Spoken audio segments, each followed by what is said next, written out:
દાદી, આ મેં આજે સોસાયટીમાં 2 નવા ફ્રેન્ડ્સ બનાવ્યા. આપણને સિલ્વર સ્કાયમાં રહેવા આવે હજી 15 જ દિવસ થયા છે અને તું રોજ નવા ફ્રેન્ડ્સ બનાવે છે. વિવાન, ચાલ રમવા. એ આયો. અમે આ સિલ્વર સ્કાયમાં ઘર લીધું એ પહેલા જ્યાં રહેતા હતા ને ત્યાં વિવાન બહાર રમવા જાય જ નહીં, કારણ કે ગલીમાં બધી ગાડીઓ જ પાર્ક કરેલી હોય, છોકરાઓને રમવાની જગ્યા જ નહોતી. અને આ પ્રોબ્લેમ જામનગરમાં બધે જ છે.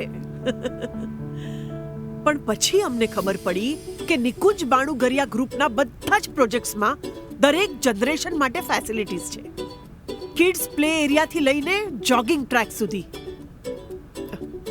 ચલો ચલો, હું તો મારા ઇવનિંગ વોક માટે જાઉં છું. અરે તમે જુઓ છો શું? જાઓ, સિલ્વર સ્કાયમાં ઘર બુક કરાવો, લાઈફસ્ટાઈલ અપગ્રેડ થઈ જશે. સાચું કહું છું. નિકુંજ બાનુગરિયા ગ્રુપ આપી રહ્યું છે જામનગરને એક નવી ઓળખ. High rise buildings, multiple amenities, allotted parking space અને બીજું ઘણું બધું. એવું જોઈને તમે જ કહેશો કે નિકુંજ બાનુગરિયા ગ્રુપની કોઈ પણ સ્કીમમાં ઘર લીધું હોય તો લાઈફસ્ટાઈલ અપગ્રેડ થઈ જશે.